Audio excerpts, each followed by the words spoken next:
अमेरिकी राष्ट्रपति Donald Trump ने कहा है, ईरान के परमाणु ठिकानों पर हमला बहुत सटीक और जोरदार था। हमारी सेना ने शानदार स्किल्स दिखाए। न्यूयॉर्क टाइम्स की रिपोर्ट, अमेरिकी अधिकारियों को ईरान समर्थित मिलिशिया के हमले की तैयारी के संकेत मिले हैं। न्यूयॉर्क टाइम्स की रिपोर्ट के मुताबिक ईरान समर्थित मिलिशिया इराक और सीरिया के अमेरिकी बेस पर हमला कर सकता है। ईरान के परमाणु ठिकानों पर हमला करने के बाद अमेरिका के मिसौरी एयरबेस पर लौटे B-2 बॉम्बर विमान। अमेरिकी अधिकारियों ने कहा, ईरान को भ्रम में डालने के लिए B-2 बॉम्बर ग्रुप को पश्चिम की ओर से भेजा गया था और इन्हीं में से B-2 बॉम्बर चुपचाप पूर्व की ओर मुड़ गया और फिर ईरान के मिशन में शामिल हो गया। डोनाल्ड ट्रंप का बयान, B-2 के महान पायलट सुरक्षित लौट आए हैं, शानदार काम के लिए धन्यवाद।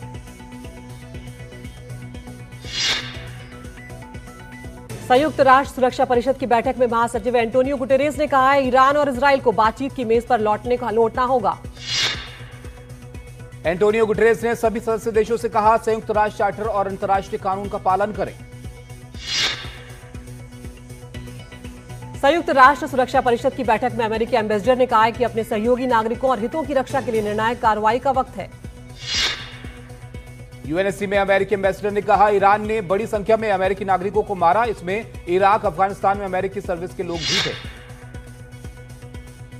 सुरक्षा परिषद की बैठक में रूस ने कहा कि इतिहास ने अमेरिका को कुछ नहीं सिखाया। सुरक्षा परिषद के सदस्यों से सच मत बोलने और हमलों की निंदा उन्होंने करने को कहा। रूस, चीन और पाकिस्तान ने मिडिल ईस्ट में बिना शर्त और तुरंत सीजफायर की मांग की है, अंतर्राष्ट्रीय कानून के सम्मान की बात दोहराई। ईरान के परमाणु ठिकानों पर अमेरिकी हमले की चीन ने निंदा की, कहा यह यूएन चार्टर, अंतर्राष्ट्रीय कानून और ईरान की संप्रभुता का उल्लंघन है। अमेरिकी हमले के बाद रूस पहुंचे ईरान के विदेश मंत्री अब्बास अरागची, मौजूदा हालात पर रूस के राष्ट्रपति पुतिन से वार्ता करेंगे।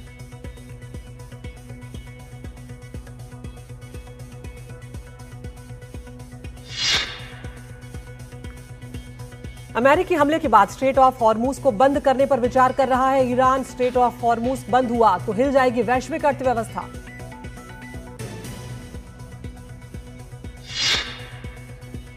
स्ट्रेट ऑफ हॉर्मुज से दुनिया में पेट्रोलियम उत्पाद का 5वां हिस्सा जहाजों के जरिए गुजरता है। 2024 में हर दिन औसत 2 करोड़ बैरल कच्चा तेल इस रास्ते से गुजरता है। इजरायल के प्रधानमंत्री बेंजामिन नेतन्याहू का बयान सामने आया। उन्होंने कहा, लक्ष्य हासिल करते ही ईरान पर हमले रोक दिए जाएंगे। नेतन्याहू ने कहा, इजरायल के पास इस बात की जानकारी है कि ईरान का एनरिच्ड यूरेनियम कहां छुपा हुआ है। रूस के नेता दिमित्री मेदवेदेव का चौंकाने वाला बयान सामने आया। कई देश ईरान को अपने परमाणु हथियार सीधे देने के लिए तैयार हैं। मेदवेदेव ने ट्रंप पर भी साधा निशाना कहा, ट्रंप खुद को शांति स्थापित करने वाला राष्ट्रपति बताते हैं, लेकिन अब उन्होंने नई जंग शुरू कर दी। अमेरिकी हमले के बाद ईरान का जोरदार हमला। ईरान ने इजरायल पर ताबड़तोड़ हमले किए। तेल अवीव में कई धमाके सुनाई दिए। ईरान के हमले के बाद इजरायल में इमरजेंसी, पूरे इजरायल में बज रहे हैं वॉर सायरन। तेल अवीव और यरूशलेम में ईरान के हमले। ईरान पर अमेरिकी हमले के बाद ईरान ने इजरायल के 10 ठिकानों पर हमला कर दिया है। ईरान ने मिसाइलों से इजरायल पर किया हमला। ईरान ने पहले बैच में दागी 22 मिसाइलें। इजरायली हेल्थ मिनिस्ट्री का बयान, इराक के हमले में इजरायल के 80 से ज्यादा लोग घायल हुए हैं। इजरायल पर ईरान ने दागी 1450 किलोमीटर की advance ballistic Kheibar Shekan missile. Iran की खैबर शेकेन मिसाइल जो है वो 1500 किलो तक क्लस्टर वॉरहेड्स ले जाने में सक्षम है। रक्षा तंत्र को चकमा देने की भी खासियत। ईरान के बुशहर में इजरायल का बड़ा हमला, रूस के बनाए हुए परमाणु रिएक्टर पर हमला। बुशहर शहर में रूस ने परमाणु रिएक्टर बनाया और हमले के बाद इलाके में हड़कंप मच गया। इजरायल का ईरान पर ताजा हवाई हमला, ईरान में मिलिट्री मुख्यालय को निशाना बनाया।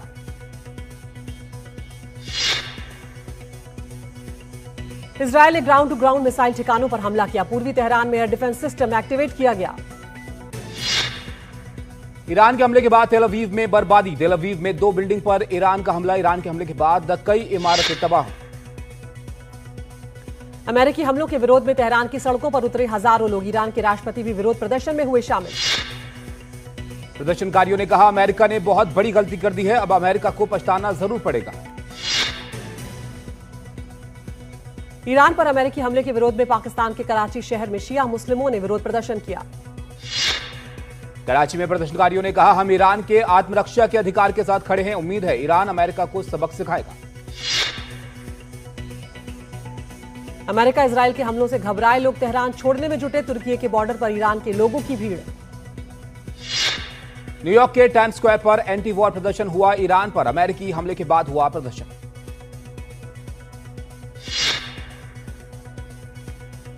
ईरान पर हमले के बाद अमेरिका में न्यूयॉर्क समेत कई बड़े शहरों में हाई अलर्ट घोषित। अमेरिका का हमला अंतर्राष्ट्रीय कानून का उल्लंघन। ईरान के परमाणु ऊर्जा संगठन का बयान। हमले पर ईरान की एटॉमिक एजेंसी का बड़ा बयान। कहा, ईरान का न्यूक्लियर प्रोग्राम कभी नहीं रुकेगा।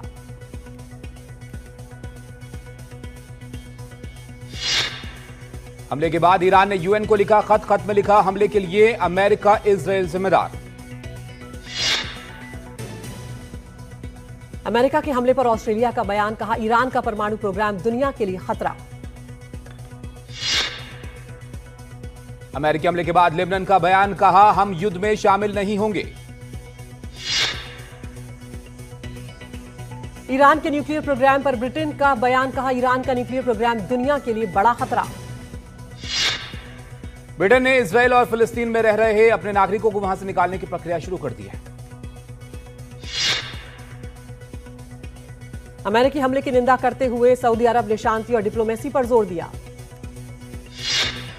अमेरिका के हमले पर लैटिन अमेरिकी देशों का रिएक्शन। क्यूबा, चिली, वेनेजुएला समेत देशों ने हमले की निंदा की और डिप्लोमेसी पर जोर दिया।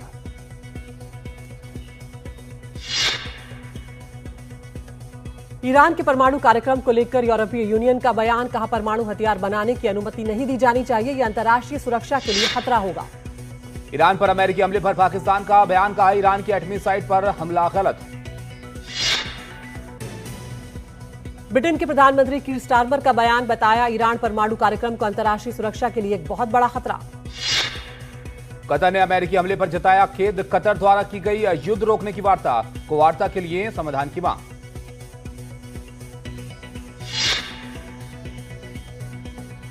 वेनेजुएला के विदेश मंत्री इवान गिल ने कहा है कि वो ईरान के खिलाफ अमेरिकी सैन्य आक्रमण की निंदा करते हैं और शत्रु को तत्काल समाप्त करने की मांग।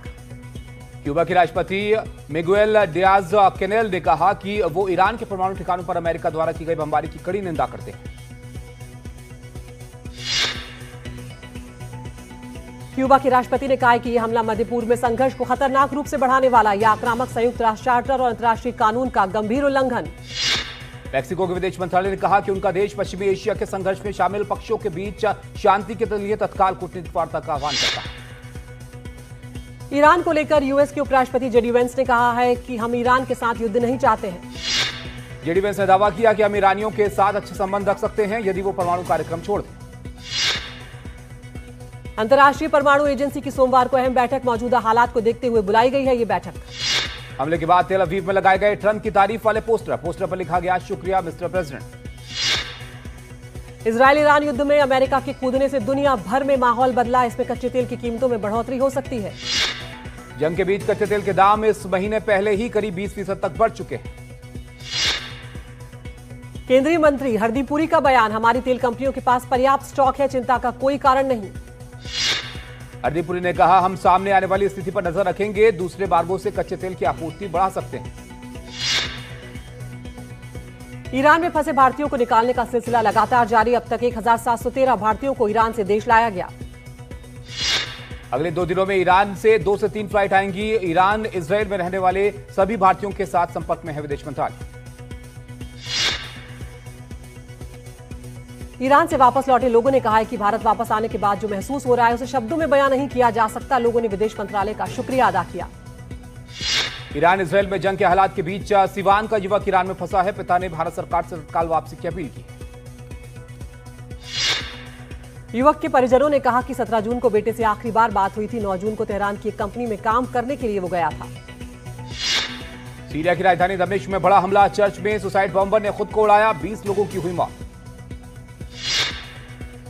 सुसाइड अटैक तब हुआ जब दमिश्क के बाहरी इलाके के चर्च में लोग प्रार्थना करने पहुंचे थे। हमले में 50 से ज्यादा लोग घायल हो गए। चश्मदीद के मुताबिक हमलावर ने पहले लोगों पर फायरिंग की। जब भीड़ उसकी तरफ बढ़ी तो उसने एक्सप्लोजिव बेल्ट से धमाका कर दिया। केंद्रीय गृह मंत्री अमित शाह ने रायपुर में नक्सलियों के खिलाफ जारी अभियान की समीक्षा की। बैठक में मुख्यमंत्री के साथ आला अधिकारी भी मौजूद रहे। गृह मंत्री अमित शाह ने छत्तीसगढ़ के गृह मंत्री की तारीफ की है और कहा कि नक्सलियों के खिलाफ अभियान में तेजी लाए। गृह मंत्री ने कहा, जिस तरह से सुरक्षा बलों ने पराक्रम दिखाया है, 31 मार्च 2026 को देश नक्सलवाद से मुक्त हो जाएगा। झारखंड के रांची में भारी बारिश से हरमू नदी का जलस्तर बढ़ गया है। रांची के कई इलाके हुए जलमग्न। पश्चिम बंगाल के घाटाल में भारी बारिश से बढ़ी मुश्किलें। कई इलाकों में आने जाने के लिए नाव का इस्तेमाल कर रहे हैं लोग। पश्चिमी मिदनापुर में 2 लाख लोगों को राहत शिविर पहुंचाया गया। लोगों की देखभाल में जुटे अधिकारी। पश्चिम बंगाल के जल संसाधन मंत्री ने बाढ़ प्रभावित जगहों का दौरा किया है। लगातार बारिश से इलाके की नदियां उफान पर हैं।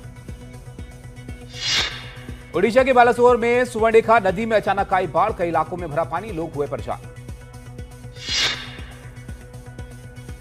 मध्य प्रदेश में भारी बारिश की आशंका। मौसम विभाग ने 6 जिलों के लिए ऑरेंज और 49 जिलों के लिए येलो अलर्ट जारी किया। मौसम विभाग के मुताबिक राजधानी भोपाल समेत मध्य प्रदेश के कई प्रमुख शहरों में पूरे दिन बारिश होने की संभावना है। मौसम विभाग ने दिल्ली में भी बारिश का येलो अलर्ट जारी किया है। आज हो सकती है हल्की से मध्यम बारिश। दिल्ली में आज 30 से 40 किलोमीटर प्रति घंटे की रफ्तार से तेज हवाएं चलने का भी पूर्वानुमान। उत्तराखंड में मौसम विभाग ने जारी किया ऑरेंज अलर्ट। 26 जून तक भारी बारिश की आशंका। 23-24 जून को देहरादून, नैनीताल में भारी बारिश का ऑरेंज अलर्ट जारी हुआ है। पहलगाम आतंकी हमले में एनआईए की बड़ी कार्रवाई। 2 लोगों को गिरफ्तार किया गया। ये लोग पाकिस्तान से आए लश्कर ए तैयबा के आतंकियों को पनाह देने में थे शामिल। गिरफ्तार लोगों ने आतंकियों को खाना खिलाया था, साथ ही जरूरी सामान भी मुहैया करवाया था। राजा रघुवंशी मर्डर केस में कार्रवाई। ब्रोकर शिलोम जेम्स गिरफ्तार किया गया। आरोपी शिलोम को लेकर हरे कृष्णा विहार पहुंची है पुलिस। राजा रघुवंशी मर्डर केस में अपार्टमेंट का सिक्योरिटी गार्ड गिरफ्तार। पुलिस के मुताबिक सिक्योरिटी गार्ड के पास अहम जानकारी हो सकती है। दिल्ली के रोहिणी से गैंगस्टर राकेश को गिरफ्तार किया गया। राकेश के पास से सेमी ऑटोमेटिक पिस्टल, 4 कारतूस बरामद। अहमदाबाद विमान हादसे की जांच में आई तेजी। क्रैश हुए ड्रीमलाइनर विमान का मलबा एयरपोर्ट से लाया गया।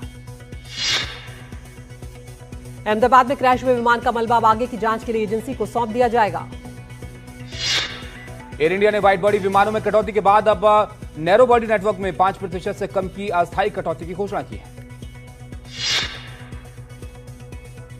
अभिनेता शाहरुख खान के घर जाने वाले वन विभाग के अधिकारियों पर भड़की महाराष्ट्र सरकार। आशीष शेलार ने कहा, किसी को बेवजह परेशान न किया जाए।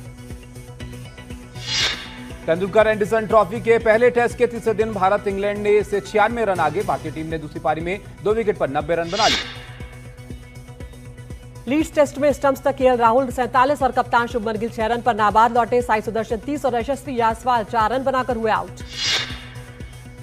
इंग्लैंड पहली पारी में 465 रन पर ऑल आउट हो गई। ओली पोप 106, हैरी ब्रुक 99 और बेन डकेट 62 रन बनाकर आउट हुए।